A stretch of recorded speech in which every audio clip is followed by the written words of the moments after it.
So I'm excited about the Scooby meeting, I think. What's it about? I'm not sure.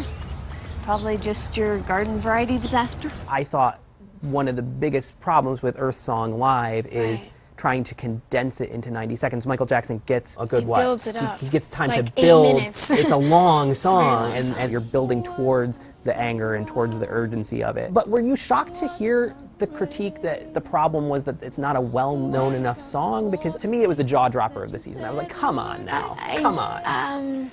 You got to think about that when you're choosing your songs. We talked about this last week, about choosing the hit records, choosing songs that everybody's going to respond to. I'm not going to lie, it was very shocking and a little depressing to get that kind of feedback on it. First of all, on a song that was my inspiring song. It stands for something so great and something so powerful that we really need to be reminded of. And getting that, I was like, oh, man. These are the things that I didn't like about what you did. Darn it. Like, I was trying to get there, and it didn't work. To me, it confused me with who you are as an artist. And I had a feeling that they might cut me up about this too. Honestly, the 3 songs that they gave me the most flack about, I'm like, if they cut me up about this, that's gonna be something really, it's gonna be a shame. It felt like to me you were screaming, you were at the top of your range. To sing that song at the end like the great Michael Jackson did, you'd have to have notes at least a fifth or an octave above that to be able to really go there with those kind of R&B chops. It's just not your That's at the top of vibe. my range. I think people should at the very least, go check out the iTunes recording of it, because to me it's sublime. Is it? It really is sublime. Thank you. I didn't really You haven't listened to it no. yet? You gotta go and download it. You know, pay, Yeah. spend your $1.29. It's a $1.29 well spent.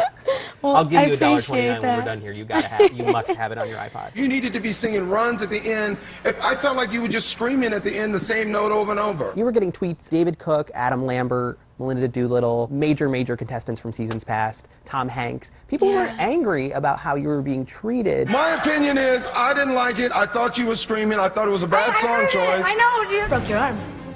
Got another. It wasn't so much that you were getting critiqued, because, you know, obviously there are great moments, there are not so great moments. It's okay for the judges to give feedback, but they felt like at a certain point you were the only person who was getting negative feedback. Everyone was like, emotionally perfect, awesome, in it to win it. Nothing to judge there, really. And the interesting thing was we heard a lot about so-and-so's record or so-and-so's concert. Now you're showing us where you could go as an artist and the type of record you could make. We just saw both sides of a Scotty concert. You never got a comment from them where they talked about life after Idol, where they talked about what your potential might be as an artist. It was a good round for you. Good round for you.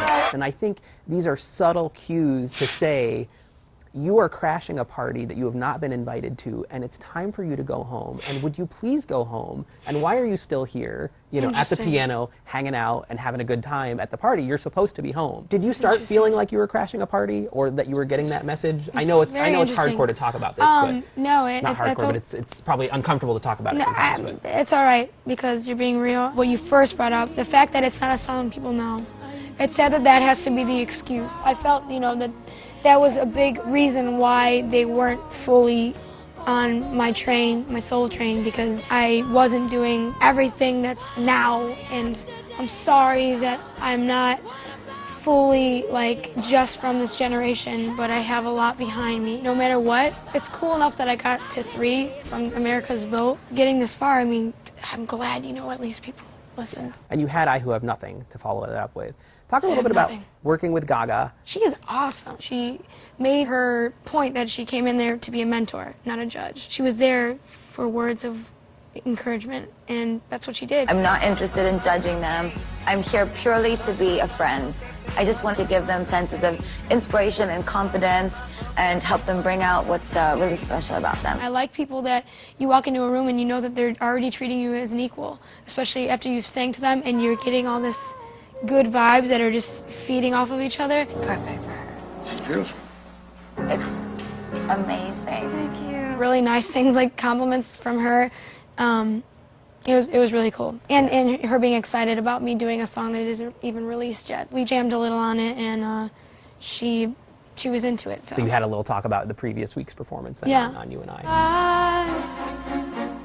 I will have nothing. I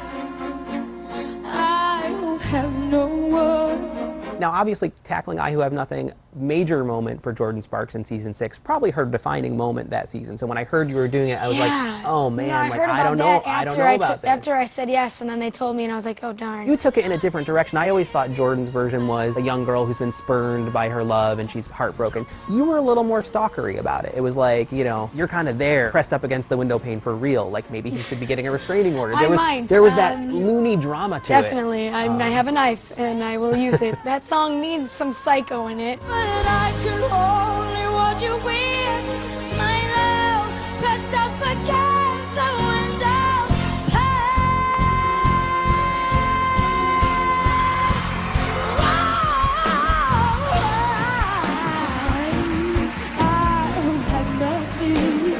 That week, they also spoiled the fun of seeing what you were going to wear for that performance. True. Let me have the rest of the contestants out on stage with us for just a second before we go to break. Linda Doolittle and I were discussing it, and she was like, I was mad because we got to see Haley's dress before she performed. True. But you got the extra additional critique piled on you right before you went on stage. That was fun. I think it's a tie between Scotty, James, and Lauren.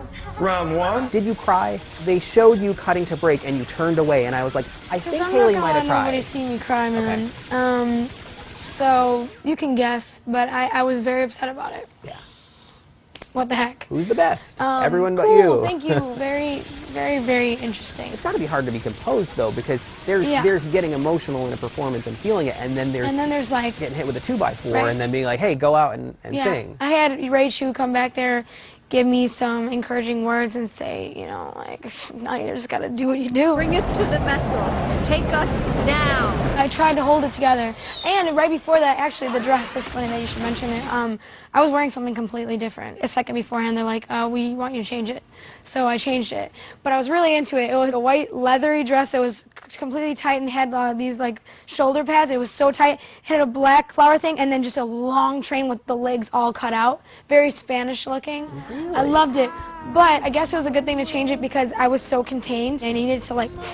With this, I probably would have even felt like more like I can't breathe because I couldn't anyways. Right. And after getting that kind of feedback, I was like, okay, it's time to... Darling, it's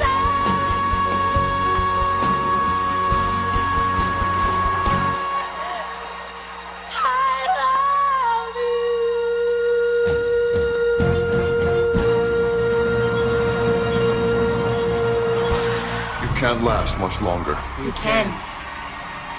We are forever. Oh, who goes there? Us, of course. Who'd you think? Oh, well, then that's okay. Okay, who, may I ask, are you?